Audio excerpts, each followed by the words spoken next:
Good evening, it's Tuesday the 23rd of February 2021. My name's Toby Lepetti Mesme, and this is this evening's edition of MesmePolitics. Thanks for joining.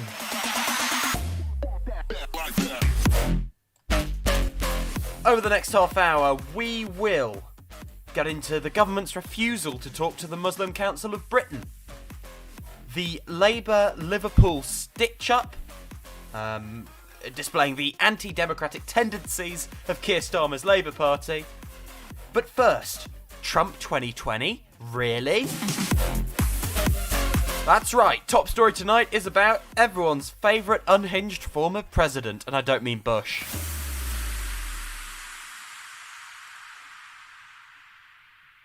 Nope. I mean the big guy himself. Over the next half hour, we are bringing you all the latest. No idea what that is, but it's called Arabian Nights. That was not scheduled to play. Maybe we'll make that the new theme music. We probably won't. It's not for me. Over the next half hour, all the latest in UK and US politics from a unique leftist perspective. Thank you for joining. Someone says hello. Is it Tuesday? Yes, it is. I feel you. It is a little bit all over the place because we were on at 8 o'clock yesterday because Boris Johnson had to go and do a press conference at 7 o'clock. Why would he do that? Well, it's because he was in Parliament earlier, that's why. Anyway, I digress. On with the show. Get in touch in the chat at any point. Let me know what you think. Let me know how you're doing. Let me know what's going on. So, Donald Trump will reportedly tell the Conservative Political Action Conference in Florida this week he is Republicans' presumptive 2024 nominee for president. Trump will address CPAC on Sunday, his subject, the future of the party he took over in the 2016 primary, then led from the White House through 4 tumultuous years. On Monday, citing anonymous sources, the news site Axios reported his plan to assume the mantle of challenger to Joe Biden or another Democrat, should the 78-year-old president decide not to run for a second term. An unnamed long-time advisor was quoted as saying Trump's speech to the right-wing event will be a show of force, with the message, I may not have Twitter or the Oval Office, but I'm still in charge. A named source, close advisor Jason Miller, said Trump effectively is the Republican Party. The only chasm is between Beltway insiders and grassroots Republicans around the country. When you attack President Trump, you're attacking the Republican grassroots. What do we make of this? Well, I don't think Trump would win nationally at the head of a ticket in 2024. I think he would lose to Joe Biden. I also think he would lose to Kamala Harris. Trumpism has had its peak. Those 74 million votes, 17.4, those 74 million votes in 2020 were the pinnacle of Trumpism. He will never get any more than that because of the divisive nature of him personally and his rhetoric as a politician.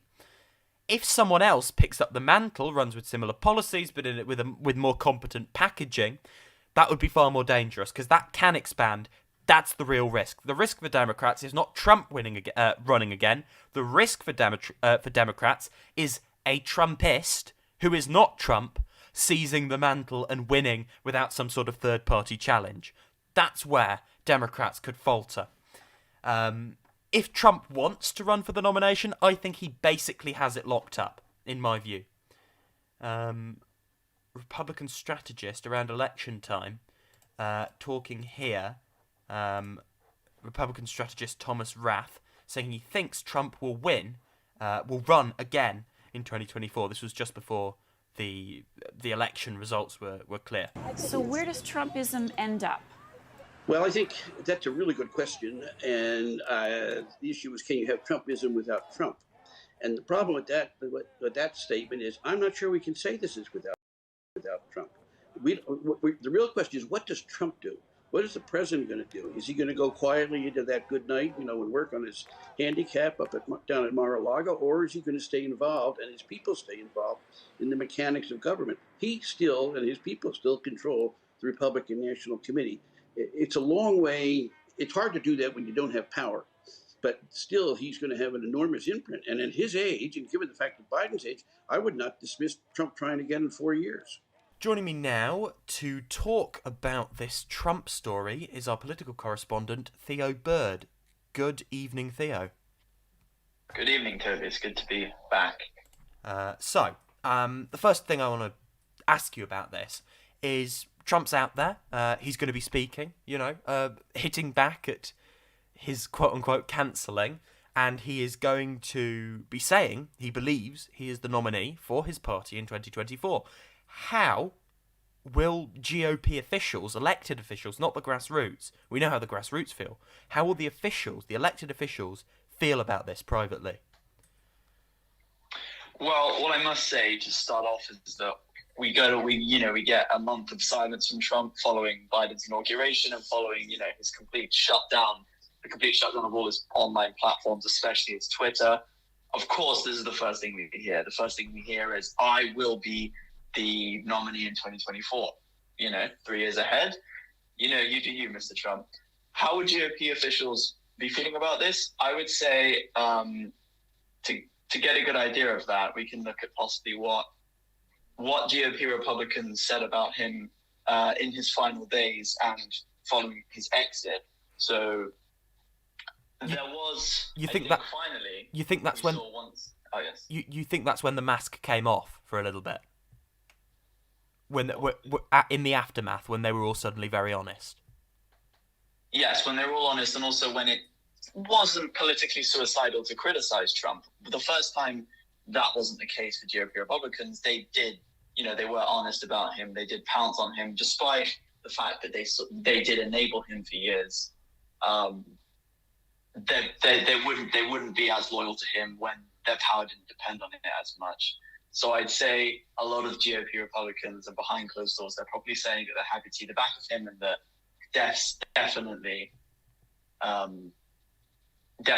him running in 2024 might not be a good prospect. And it looks like a lot of people want him to go off on his own brand, because he thinks he's that big. He really does. And to be honest, he might even be. This is the thing. So, looking at the data for a hypothetical Republican Party primary, I know we're already talking about this. We've literally just got the Biden administration in, but it looks to me over 50% of Republican voters say they'd back Trump in a primary, and the other candidates are on like 5% each. So, in theory, Trump would win a landslide in the primary. Do you think it's true that he has that primary locked up if he decides to run, if he can be bothered? There would need to be another massive ego in the mix, which there wasn't last time, which is why Trump sort of blitzed his way through. It was kind of just, slightly meager figures. If there was a GOP sort of uprising against Trump in the next primary, which there is likely to be, they would need to sort of do what the Democrats did to Bernie Sanders, to be honest. That's the kind of action that would need to be taken. The thing is a party establishment, coalescing around like a dark horse, basically. Essentially, yes. And it's got to be said that the Republican Party is definitely much more united around an agenda and political power on its own, which is why there is potentially a conflict coming between getting rid of Trump because it's politically beneficial and the continuity of the diehard Trump movement, which there still is. Of course, and we can only assume that discord and all that disunity can only be a good thing for the Democratic Party going into the next election cycle. Now, let's say Trump does win the nomination, entirely plausible. I think it's 50-50 right now, maybe even 60-40. If he runs, if he's alive, you never know, might overdose. Who knows? You could see a story like that popping up. Could he be president again? Or do you think it is now impossible for him to rack up 270 in the Electoral College nationally? Well, I definitely think last election was somewhat a stain on his name. But then again, it only consolidated pre-existing Trump support, made it rock solid. All that voter fraud chaos, claims of voter fraud and people going along with that, who decided to. Talking about a potential election with Trump running against Biden in 2024, that's just taking us right back to 3 months ago already. So I think there's too much to be determined in the next 3 years to kind of see what that election would look like. Let's say, especially given how silent Trump and Biden have been in the last month. what if it's Trump against Kamala Harris? Maybe the more likely election that we would see in 2024. Yeah, well, I still think different figures, but it would sort of be the same dynamic. It would be the unity candidate, the centrist Democratic establishment versus, if you could even call him that in 4 years' time, the populist dark horse candidate again. But then again, by then Trump will have been, on the political scene for a good number of years. Will he still be the radical, alternative, anti-establishment candidate he was when he was elected? Theo Bird, thank you very much for your insights, as always, and we will see you again on the show tomorrow, taking us through the headlines. Thank you so much, Toby. There's been a stitch-up over in Liverpool. There has been a stitch-up. So Labour is reopening this election for their candidate to replace Joe Anderson as Mayor of Liverpool. The party had initially shortlisted 3 female candidates to take over the post from Anderson, who has stepped aside because of a police investigation, including an arrest. But despite campaigning getting well underway, they have now been told they should not continue or reapply. The move has been called an undemocratic failure of process by one candidate who took to Twitter to express her anger at the decision. So this is Anne Rothery. She is a black female socialist. She had a big chance of locking this up. She's put this out. Like many people across our city and our movement, I'm shocked by my party's chaotic handling of the selection for Liverpool Mayor. Instead of a positive unifying campaign for our city, we were faced with what looks like an undemocratic failure of process. I stood because I know our city needs a socialist mayor to clean up local politics, deliver a local Green New Deal, and leave no one behind. I am humbled by the support I have received as someone firmly rooted in our trade unions and community groups, and who wasn't part of the previous executive. I welcome the deviation last week from the formal NEC process to include more scrutiny of candidates, but not to remove transparency and accountability from the process. I hope Party HQ sees the outrage its decision has caused across our city and the harm it is doing to our party's reputation and changes course. If the decision stands, then I will be left with no choice but to challenge it legally. This is serious. And here is a clip of Anna Rothery, talking about what influenced her to get into politics. Who was the influence in your family that encouraged you going forward? It was definitely my mother. My mother was widowed quite young. She had 4 children to raise, and so necessity is the mother of invention, and so she had to be quite inventive in terms of how she would move forward. She wanted to be a taxi driver, and basically what happened was that she harassed them basically until they gave in, and so she was finally given a job as a taxi driver, and I believe she was the first woman taxi driver in Liverpool. And so that's fantastic. So that was a great gain for women.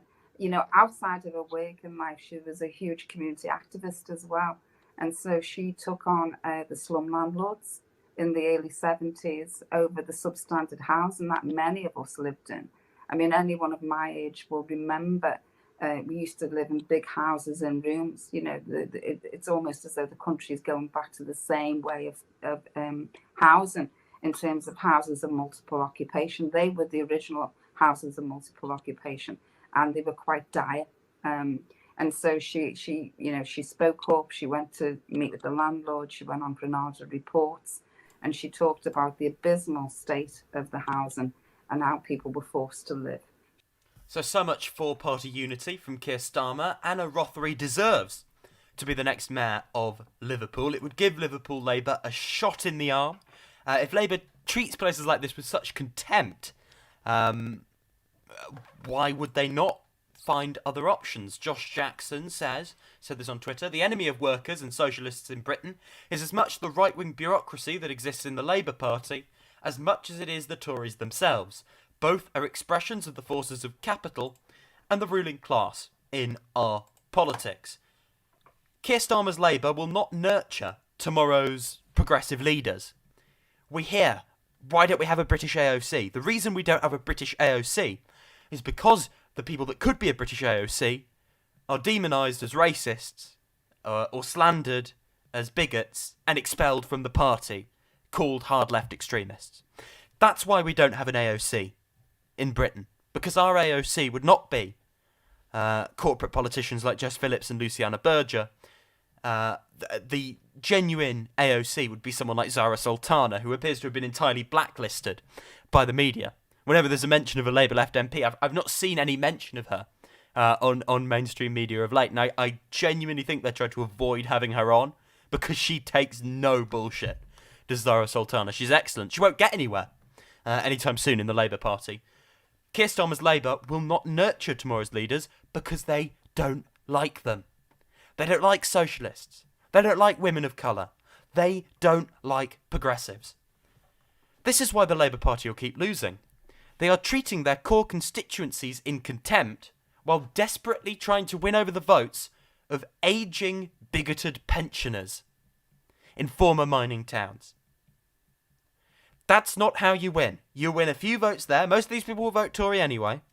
And you lose the diverse multicultural coalition that began to coalesce, the beginnings began to coalesce in 2017, which was lost in 2019 thanks to the Brexit divides, could be resuscitated in 2024, will not be by this iteration of the Labour Party.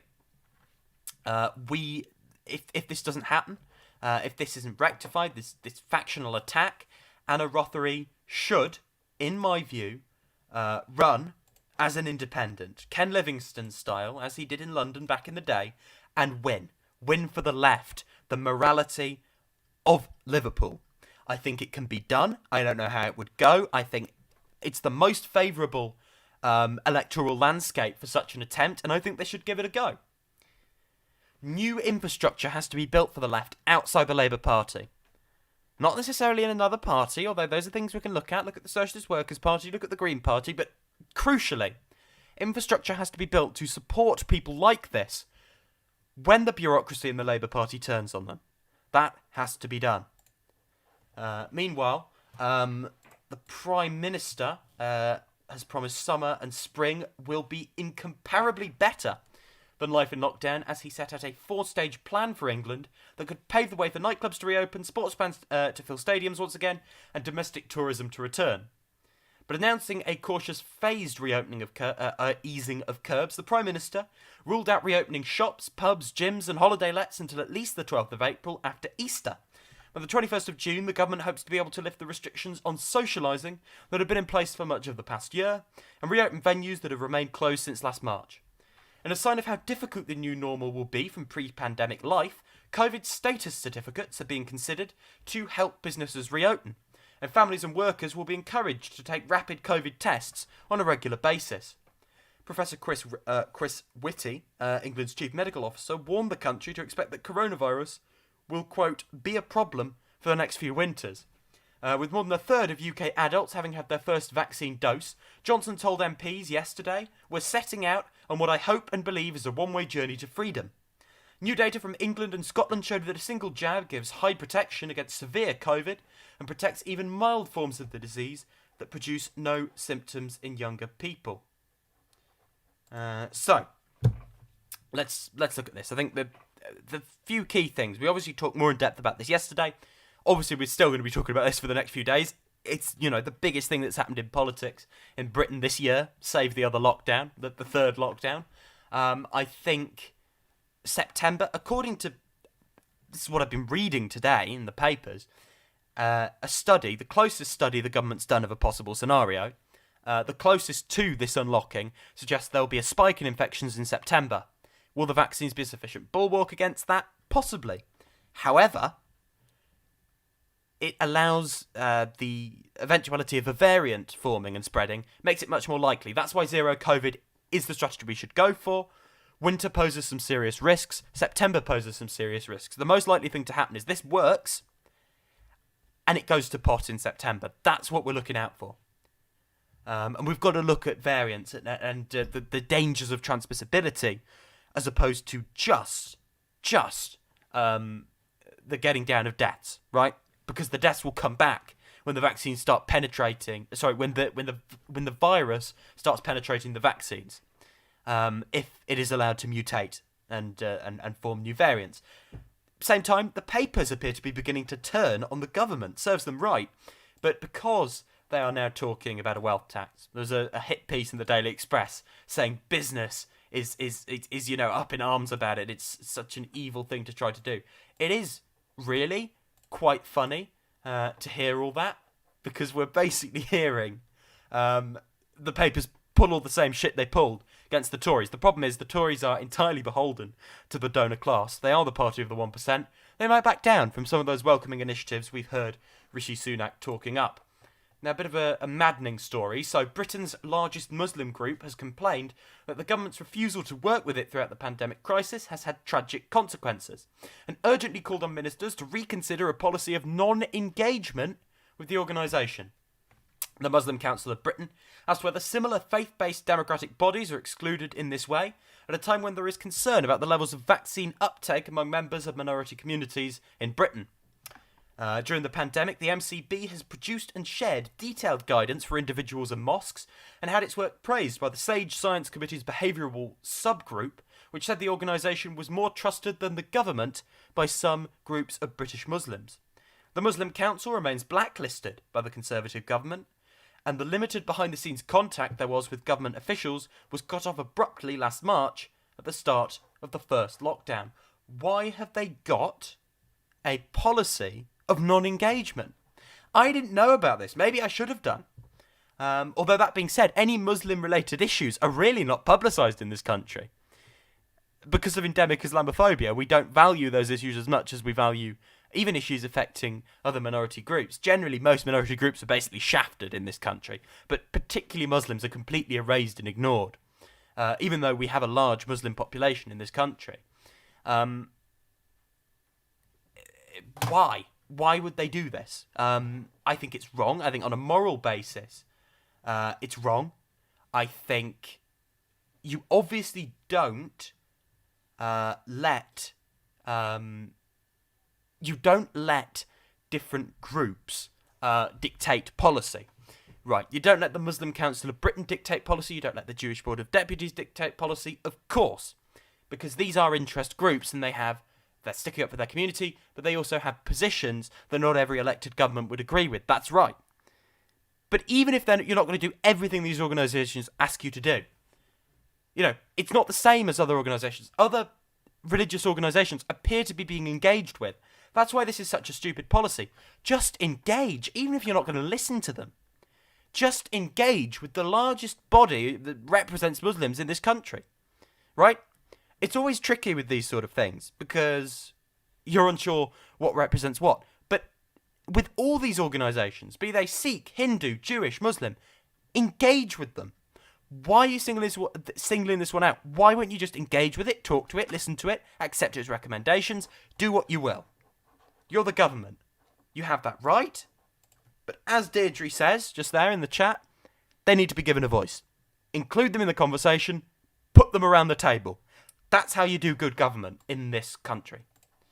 At the same time, talking about vaccine passports.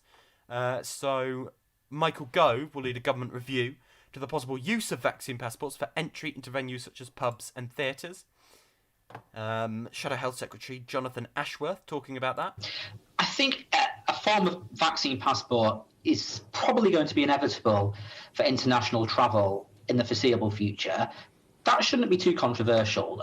Many countries across the world insist on a yellow fever vaccination, for example, African countries, some Far Eastern countries. So we've conceded that principle. We've obviously never used passports for domestic arrangements in this country or in many countries. So we need to really understand the implications. I mean, I can see the arguments, but then if you're going to have a passport for a COVID vaccination, why not a passport for a flu vaccination? I mean, flu kills thousands of people every year. Why not for a measles vaccination? Before the COVID crisis, there were examples of localized measles outbreaks amongst children. So will we be asking for MMR vaccination passports? This is the thing, right? I think this is a really worrying way to go down. I think it poses a threat to civil liberties. international travel, it absolutely makes sense. Anyone bleating about that is just stupid, right?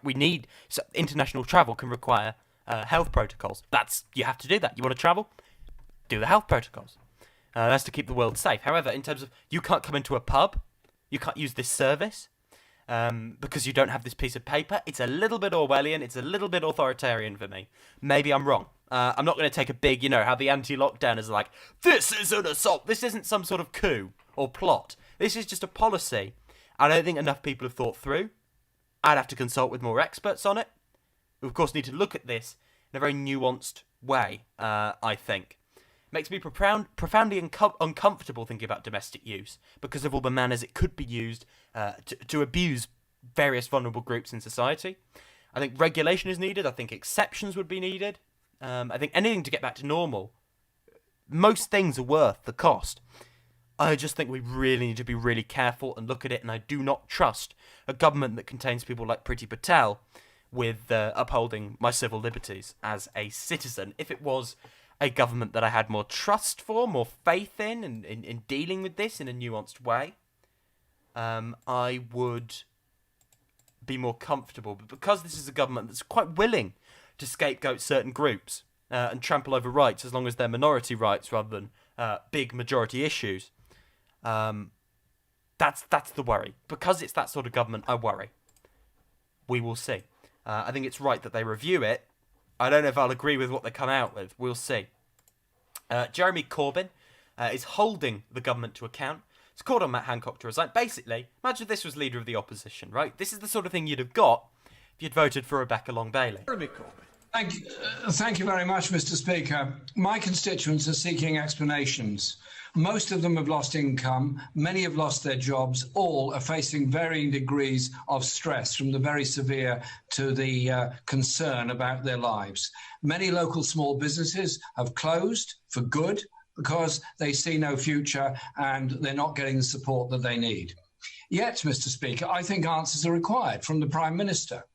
How £10.5 billion of NHS contracts were awarded without tender, how a further 99% of all NHS contracts were awarded again without tender, and that last week the court found that the Secretary of State for Health had not acted legally in the awarding of these contracts. And so I ask the Prime Minister to do two things. Will he end this scandalous privatisation of our NHS, which is happening before our very eyes? And will he also replace the Health Secretary with somebody who will stand by and obey the law and publish in advance all contracts that are due to be let so the public can see how their money is being spent? See, the whole thing of, Jeremy Corbyn never opposed the government, it's ridiculous, right? This is opposition. This is doing Keir Starmer's job for him. The idea that there wasn't an effective opposition during the Corbyn years is frankly ludicrous. Absolutely ludicrous. And that shows it. That's exactly what Keir Starmer should be saying. That's exactly what Rebecca Long-Bailey would be saying if she was Lotto right now. Meanwhile, teachers' unions have raised very serious, very valid concerns. So for plans for all children to be back at school on March the 8th, they've been called madness. They risk prolonging, quote, the damaging cycle of stop-start schooling. Head teachers and unions have warned. The Prime Minister's Big Bang return for all school children on a single day was unveiled hours after new data revealed that teachers are at they kept saying it's not true, are at greater risk of testing positive for COVID than many other occupations, most other occupations, contrary to frequent assurances from the government and from Chris Whitty and from Patrick Vallance. At the press conference yesterday, they said it's fine. It's not true. Nurses are at less risk. That was the data I saw. Obviously not on the front line, but certain medical groups are. It might have been nurses. I might have got that wrong. It was either doctors, nurses, or carers. I'll try and get the statistic up, but one of those groups was at less risk of getting the infection. Obviously, most medical groups were at more risk, but compared to your average job, teaching is actually higher up than we're led to believe. I think that means this is the single stupidest thing about the policy, about the schools policy. Another stupid thing, The government seems to just be accepting 30,000 deaths, accepting casualties. No one's... Keir Starmer's not stepping up there. Zero COVID exists. There is another way. We're ignoring it. Meanwhile, anti-lockdowners have been proved wrong because the, unlock all at the end of April would cause another 100,000 deaths, according to the government's own modelling. So, be glad we're not listening to the CRG.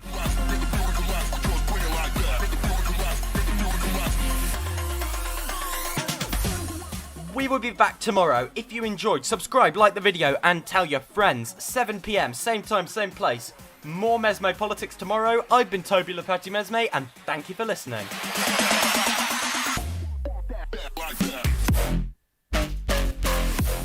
Thank you for getting in touch in the chat. You can email me, tobyjoshua2004@gmail.com. Get me on Twitter, @TobyJoshuaUK, or indeed on Medium, @TobyJoshuaPolitics. You can read my pieces. John says this government had no concern for teachers. Absolute disgrace. Unfathomable. Indeed. Contempt. Meanwhile, the Labour Party is repaying the work so many teachers have put into supporting them by, shafting them. You are up to date with all the latest in UK and US politics from a unique leftist perspective. I'm Toby Lepeti Mesme. Good evening.